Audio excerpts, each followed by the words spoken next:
बिस्मिल्लाहिर्रहमानिर्रहीम। अस्सलाम वालेकुम। इब्तिदा रब्बुल इज़्ज़त के नाम से जिसने जान दी जहान दिया, और दरूद सलाम मोहम्मद व आले मोहम्मद पर। आइए इनके साथ नासिर नक़वी हाज़िर खिदमत है। नाज़रीन, महंगाई रुकने का नाम नहीं ले रही। हुकूमती लड़ाई अपनी जगह, अपोजिशन की लड़ाई अपनी जगह, दोनों दस्तों गिरेबान हैं, लेकिन असल जो अवामी मसला है उसकी तरफ किसी की तवज्जो नहीं। ईद आने को है और दुकानदार हाथ पे हाथ रख के बैठे, मक्खियाँ जल रहे हैं। यानी क्या होगा, किस तरह होगा, ईद कैसे मनाई जाएगी। और जो सरकारी तबका है, जो तनख्वाहदार तबका है, जो दिहाड़ीदार तबका है, वो भी परेशान है, और दुकानदार ताजिर तबका भी परेशान है। मामलात गड़बड़ हैं। लेकिन मैं तो खैर इस मामले पे हूँ कि जी क्राइसिस जो आते हैं वो आते ही इसीलिए हैं कि कुछ सबक सिखा के जाएं और चले जाते हैं, रहते नहीं कभी, क्योंकि क्राइसिस रह जाए तो फिर क़यामत ही है। तो मैं बता दूँगा आपको कि इसमें गलती किसकी है, होना क्या चाहिए, किस तरह होगा, कैसे जान छूटेगी भी नहीं छूटेगी। लेकिन पहले आपसे दरख्वास्त कि आइए ना इनको सब्सक्राइब करें, लाइक करें, घंटी का बटन दबाना ना भूलें, और अपनी कीमती राय का इजहार करें अपनी रवादारी के साथ, बर्दाश्त के साथ और अपनी शख्सियत के मुताबिक। जी नाज़रीन, महंगाई का अगर आप जायज़ा लें तो रोज़ बरोज़ महंगाई बढ़ रही है। सब्ज़ियाँ, फल, सब चीज़ें, कोई भी नहीं। और जिस तरह मैंने कहा ना कि ईद आने को है, ईद सर पर है, तो ताजिर तबका भी हाथ पे हाथ रख के बैठा हुआ है। वो भी मुतमईन नहीं है, इसलिए कि मामला जो हैं कहीं और उलझे हुए हैं। कहाँ उलझे हुए हैं?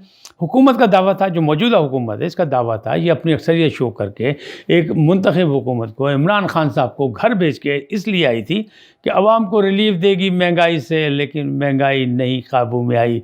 जिन जो है वो अपनी ताकत बल्कि मुँह ज़ोर हो गया है, और जिन बोतल में बंद नहीं हो सका। क्यों नहीं बंद हो सका? किसकी गलती है? पहली गलती तो सीधी सीधी बात करें हुकूमत की, कि जिसका दावा था वो ऐसी मनसूबाबंदी नहीं कर सकी कि महंगाई से निजात मिल सकती है। और वैसे भी अगर आप देखें, जब से हम पैदा हुए हैं महंगाई बढ़ती ही जा रही है। हर दौर के मुकाबले से आने वाले दौर का मुवाजना करें तो वहाँ महंगाई होगी। ये तो एक दुनिया की हकीकत है। लेकिन जो महंगाई है तो उसके साथ फिर ये होता है कि क़ुव्वत ख़रीद भी बढ़ाई जाती है। हुकूमत की ज़िम्मेदारी होती है। तो फिर पहले नंबर पे जो आएगी वो हुकूमत आएगी कि हुकूमत की गुड गवर्नेंस नहीं है, बैड गवर्नेंस है। लेकिन इसकी वजूहात क्या है? बैड गवर्नेंस क्या है? ये क्या इस काबिल नहीं थे? क्यों इन्हें दावा किया था? क्यों इन्हें वादा किया? उनका वादा तो ये दावा है सीधा सीधा कि हमने अपनी सियासत को तबाह करके, सियासत को छोड़ के रियासत की फ़िक्र की है, इसलिए हमने ये चैलेंज कबूल किया। तो क्या चैलेंज में वो कामयाब हुए? अभी तक तो कामयाब नहीं हुए। अभी तक तो सियासी लड़ाइयाँ हो रही हैं। लेकिन सियासी लड़ाई में उनको मसरूफ़ किसने रखा?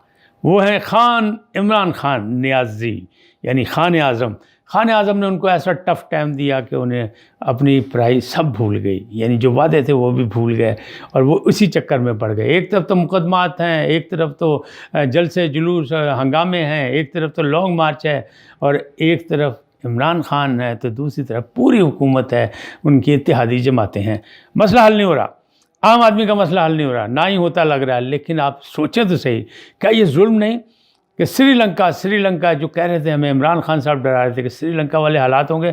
अल्हम्दुलिल्लाह हमारी कौम ने, हमारी आवाम ने, हमारे लोगों ने सब्र व तहम्मुल का अभी तक मुजाहरा किया है कि दस्तों गिरेबान उस अंदाज में नहीं हुए जिसकी नवीज़ सुना रहे थे इमरान खान साहब, कि श्रीलंका की तरह घर जलाए जाएंगे वज़रा के, और ईवान सदर जलाया जाएगा, या ईवान वज़ीर आज़म जलाया जाएगा, या अदलिया के पीछे पड़ जाएंगे। वो तो नहीं हुआ। लेकिन श्रीलंका का अगर नाम लेते हैं तो आप ये देखें कि महंगाई की शरह जो है वो श्रीलंका से भी ज़्यादा हमारी है। नंबर 1 हम हैं दुनिया में इस वक्त महंगाई के हवाले से। ताहम क़ुव्वत ख़रीद जो है वो भी, अब इसमें दोनों जानिब से, यानी ताली दोनों हाथ से बचती है। अगर क्राइसिस से निकलना है तो हुकूमत अपना काम करे ना करे, हमें और आपको भी अपनी मनसूबाबंदी करनी। इसलिए अभी तो हमने जीना है, जीने के लिए तो बहुत कुछ करने पड़ते हैं, इम्तिहान तो देने पड़ते हैं। ज़िंदगी तो नाम ही इम्तिहानात का है। तो इम्तिहान लें किसके लिए? तरक्की के लिए, खुशहाली के लिए, अपनी नई नस्ल के लिए और ममलकत के लिए, कि इस ममलकत को हमने मजबूत करना है। लेकिन चीनी जैसी चीज़ जो है उसका रेट नहीं काबू हो सका, जगह जगह पकड़ी जा रही है। क्या हुआ? मैंने पहले भी एक दफ़ा अपने व्लॉग में कहा था कि असल चीज़ जो है वो गुड गवर्नेंस की और बैड गवर्नेंस की है। कि गवर्नमेंट की नाकामी जो है, हुकूमत की नाकामी जो है वो ये है कि ज़ख़ीरा अंदोज़ों और माफिया को काबू नहीं कर सकी। मैंने पहले भी कहा था कि देखिए हमारे यहाँ किसी चीज़ की कमी नहीं है, ज़रई मुल्क है, यहाँ सब कुछ मौजूद है, अल्हम्दुलिल्लाह, ये भूखे नहीं मर सकते। लेकिन جب یہاں انتظامی امور ہی صحیح نہیں ہوں گے، حکومت کے انداز جو ہیں وہ صحیح نہیں ہوں گے، وہ صرف سیاست کھیل رہی ہوگی، تو پھر کیسے مثبت نتیجے نکلیں گے؟ اب دیکھیں چینی پکڑی گئی، دوسری چیزیں شیخ خردنوش پکڑی گئی، کہاں؟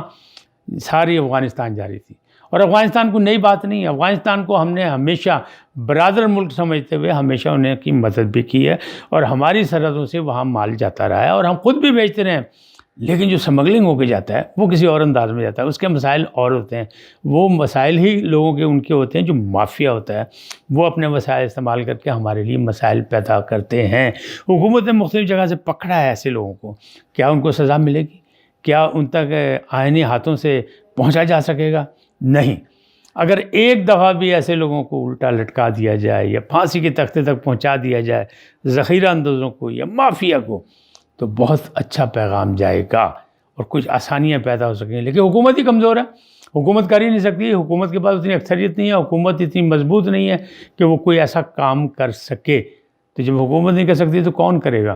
اپوزیشن جو ہے وہ تو اپنا بدلہ لینے کو تیار ہے، کہ اس لیے کہ عمران خان چاہے اسمبلی میں ہیں یا نہیں ہیں، وہ کہتے ہیں میں ہی اپوزیشن، مجھے ہی نکالا گیا، میرے ہی پاس اکثریت ہے، میرے ہی پاس مقبولیت ہے، تو میرے ساتھ ظلم ہوا ہے اور انسانی حقوق کی بھی خلاف ورزی ہوئی ہے، اور دنیا سے انہیں نے رابطے کر لیے ہیں، پاکستان کی بدنامی ہو یا نہ ہو۔